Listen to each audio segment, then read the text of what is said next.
Middle east की तमाम खबरें लेकर एक बार फिर आपके सामने हाजिर हूं। सबसे पहले बात करूंगा यमन और यमन के हूतीस की। लगातार आप लोगों को 2 दिन से मैं खबर दे रहा हूं कि हूतीस ने अमेरिका का जो आइजनहावर लाल सागर के अंदर मौजूद है, जो काफ़ी भारी भरकम एक विमान वाहक पोत है जिस पर अमेरिका के लड़ाकू विमान लैंड करते हैं, उस पर हमला किया था। हमला करने के बाद खुद याह्या सारी की तरफ से इस हमले की जानकारी दी गई थी कि हमने बहुत सारी क्रूज और बैलिस्टिक मिसाइलों से इस आइजनहावर पर हमला किया। अमेरिका कह रहा था कि नहीं, हमारे आइजनहावर पर हमला नहीं हुआ है। लेकिन दोस्तों, अभी 24 घंटे भी नहीं बीते थे कि एक बार फिर से दोबारा उसी आइजनहावर पर हूतीस की तरफ से हमला कर दिया गया। इसकी जानकारी भी एक बार फिर खुद हूतीस के स्पोक्स पर्सन याह्या सारी की तरफ से दी गई है। वाकई में हमला हुआ है। अगर हमला ना हुआ होता तो अमेरिका का ये आइजनहावर लाल सागर छोड़कर नहीं भागता। जब पहला हमला हुआ था परसों, उसके बाद इस आइजनहावर को अमेरिका ने अल-कुनफुदाह के तट पर तैनात कर दिया था और 1 जून को जब रात हमला किया है हूतीस ने इस आइजनहावर पर, तो अब इस आइजनहावर को अमेरिका ने 110 समुद्री मील यानी 203 किलोमीटर दूर जद्दा के तट पर तैनात कर दिया है। सऊदी अरब के जद्दा का जो तट है, इस आइजनहावर को अब अमेरिका ने सऊदी अरब के तट पर तैनात कर दिया है। लाल सागर छोड़कर यह आइजनहावर जा चुका है। इससे एक बात साबित होती है कि हूतीस ने इसको अच्छे से, हूतीस की मिसाइलों ने इस आइजनहावर को नुकसान तो पहुंचाया है, इसीलिए इस आइजनहावर को सऊदी अरब के तट पर तैनात कर दिया गया है। इसके अलावा और भी ऑपरेशन कल हूतीस ने समुद्र में चलाए हैं, इसकी जानकारी भी दी है। स्पोक्स पर्सन याह्या सारी ने कहा कि हमने 6 ऑपरेशन चलाए। नौसेना, मिसाइल फोर्स और वायुसेना ने 6 अभियान चलाए हैं। पहले ऑपरेशन में उत्तरी लाल सागर में दूसरी बार कई मिसाइलों और ड्रोनों से अमेरिकी विमान वाहक पोत आइजनहावर को निशाना बनाया गया। दूसरे ऑपरेशन में लाल सागर में एक अमेरिकी विध्वंसक को निशाना बनाया गया और कई ड्रोनों से सीधा हमला किया गया। इसके अलावा जो 4 ऑपरेशन थे वो उन कंपनियों के जहाजों पर किए गए जो इजराइल से लिंक हैं और इजराइल की तरफ जा रही थी। उनको आदेश दिया गया रुकने का, लेकिन उन्होंने हमारे आदेश का पालन नहीं किया, इसलिए उन 4 जहाजों को भी निशाना बनाया गया। हूतीस के ऊपर हमला किया था 2 दिन पहले ब्रिटेन और अमेरिका ने, उसी के पलटवार करते हुए हूतीस इस तरह से अमेरिका के युद्धपोतों पर और आइजनहावर जैसी बड़ी चीजों पर भी हमले कर रहे हैं। स्पोक्स पर्सन याह्या सारी ने कहा कि अल्लाह की मदद से हमने इस ऑपरेशन को अच्छे से अंजाम दिया। फिलिस्तीन की खातिर हम अपने सैन्य अभियान को ऐसे ही जारी रखेंगे। सऊदी अरब अमेरिका के साथ काफ़ी मिला हुआ रहता है। अमेरिका और सऊदी अरब के बीच काफ़ी अच्छे रिश्ते हैं, इसीलिए तो सऊदी अरब के तट पर अपने आइजनहावर को भेज दिया, क्योंकि पता है अमेरिका को यहाँ पर यह सही सलामत रहेगा।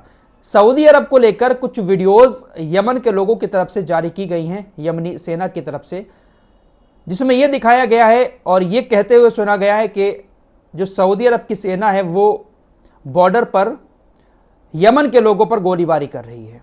यमन के जो स्नाइपर्स सऊदी अरब और यमन के बॉर्डर पर तैनात हैं, उनकी तरफ से कुछ वीडियोस जारी करते हुए कहा गया है कि देखिए, सामने से सऊदी अरब की जो सेना है वो हमारे ऊपर गोलीबारी कर रही है, कुछ छीटाकशी कर रही है। क्या अमेरिका के कहने पर सऊदी अरब की सेना इस तरह से बॉर्डर पर यमन के खिलाफ युद्ध शुरू करने जा रही है? ये एक बड़ा सवाल इस वीडियोस को जारी करते हुए किया गया है। आइए अब सीज़फायर की बात कर लेते हैं। कल आपको बता चुका हूं कि जो बाइडेन की तरफ से एक प्रपोजल लाया गया है सीज़फायर को लेकर। हमास कह रहा है कि यह अच्छा प्रपोजल है और यह हमें पसंद आया है। बहुत सारी शर्तें हैं, सेना की वापसी है, परमानेंट वाला सीज़फायर है और गाज़ा का पुनर्निर्माण भी है। इस तरह की चीज़ें जो बाइडेन की तरफ से लाए गए प्रस्ताव में रखी गई हैं। हमास राज़ी हो चुका है और वो राज़ी पूरी तरह से हो भी जाएगा अगर इजराइल इन सारी शर्तों को मानने के लिए तैयार हो। खबरें आ रही हैं कि अमेरिका हमास के ऊपर दबाव बना रहा है। एंटनी ब्लिंकन ने कहा कि जल्द से जल्द हमास को इस प्रस्ताव को मान लेना चाहिए, यही गाजा के लोगों के लिए भलाई होगी। हमास को इस प्रस्ताव को मानने में देरी नहीं करनी चाहिए। वैसे हमास तो अपना स्टेटमेंट जारी कर चुका है कि हाँ, हम इस पर राजी हैं, लेकिन अभी तक इजराइल की तरफ से ऑफिशियली कुछ नहीं कहा गया है। इजराइल के कान नेटवर्क ने थोड़ा सा एक स्टेटमेंट जारी किया है कि नेतन्याहू की सरकार जो है वो इस प्रस्ताव पर राजी हो रही है। लेकिन दोस्तों, जब इस तरह की खबर सामने आई तो नेतन्याहू की सरकार के दो कट्टरपंथी नेता बेन गबिर और ये दूसरा, ये वित्त मंत्री है इजरायली सरकार का, ये भी बहुत बड़ा कट्टरपंथी है। हमेशा इसकी तरफ से बयान आते रहते हैं कि जातीय सफाया कर देना चाहिए, गाजा के लोगों का कब्जा कर लेना चाहिए, बस्तियां बना लेनी चाहिए यहूदियों को। ये दोनों बहुत कट्टरपंथी हैं। इन्होंने नेतन्याहू को धमकी दे दी है कि अगर आप अमेरिका के द्वारा लाए गए प्रस्ताव पर राजी होकर सीज फायर कर देते हैं तो हम आपकी सरकार के गठबंधन से बाहर होकर आपकी सरकार को गिरा देंगे। नेतन्याहू को यही तो डर है। नेतन्याहू इसीलिए तो सीज फायर नहीं कर रहा है क्योंकि जो अंदरूनी जो कट्टरपंथी नेता हैं वो धमकियां लगातार दे रहे हैं कि अगर आपने सीज फायर किया तो सरकार गिर जाएगी, और वाकई में ये कट्टरपंथी सरकार गिरा भी देंगे। इसीलिए नेतन्याहू अपने देश के नागरिकों को और अपने देश के सैनिकों को मौत के मुंह में उतार रहा है।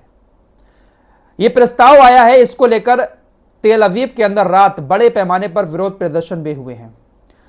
यहूदी सड़कों पर उतरे, उन्होंने नेतन्याहू से मांग की कि आपको जल्द से जल्द इस प्रपोजल को मान लेना चाहिए और सीजफायर करके अपने बंधकों को वापस लाना चाहिए। बड़े पैमाने पर विरोध प्रदर्शन हुए हैं जिसमें वो लोग भी शामिल थे जिनके परिवार के लोग हमास के कब्जे में हैं। कई लोगों को इजरायली यहूदी पुलिस ने अपने ही यहूदियों को गिरफ्तार भी कर लिया है। कल शाम की वीडियो में मैंने आपको जानकारी दी थी कि हिजबुल्लाह ने कई सारे सरप्राइज इजराइल को दिए हैं। इजराइल ने इन सारे सरप्राइज को एक्सेप्ट कर लिया है, जो नुकसान हुआ है वो भी कबूल कर लिया है। हर्मीस 900 ड्रोन को मारने की भी बात मैंने आपको बताई थी, इजराइल ने कबूल कर ली है।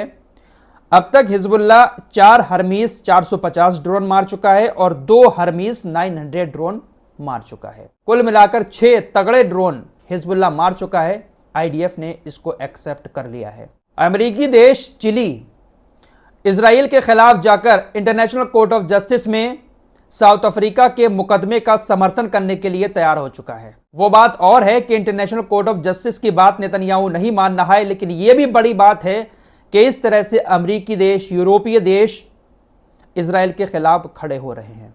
इजराइल और गाजा का जो बॉर्डर है, केरेम शालोम बॉर्डर, वहां पर तकरीबन 600 ट्रक गाजा के मदद के खड़े हुए हैं। इन 600 ट्रकों को गाजा के अंदर जाने की इजाजत इजराइल नहीं दे रहा है। इसमें से ज्यादातर ट्रक जो हैं वो यूनाइटेड नेशंस के हैं और UNRWA के हैं, लेकिन फिर भी इजराइल इनको अंदर जाने की इजाजत नहीं दे रहा है। फिलहाल देखते हैं कि आगे क्या रहता है। क्या अमेरिका के प्रपोजल को इजराइल एक्सेप्ट करते हुए सीज फायर के लिए राजी होगा या अपने नेताओं की धमकी में आकर नेतन्याहू ऐसे ही युद्ध को जारी रखेगा। लेटेस्ट अपडेट के लिए हमारे चैनल को सब्सक्राइब करके हमारे साथ जुड़ सकते हैं। मिलते हैं एक और नए वीडियो के साथ, तब तक के लिए अपना ख्याल रखिएगा। अल्लाह हाफिज।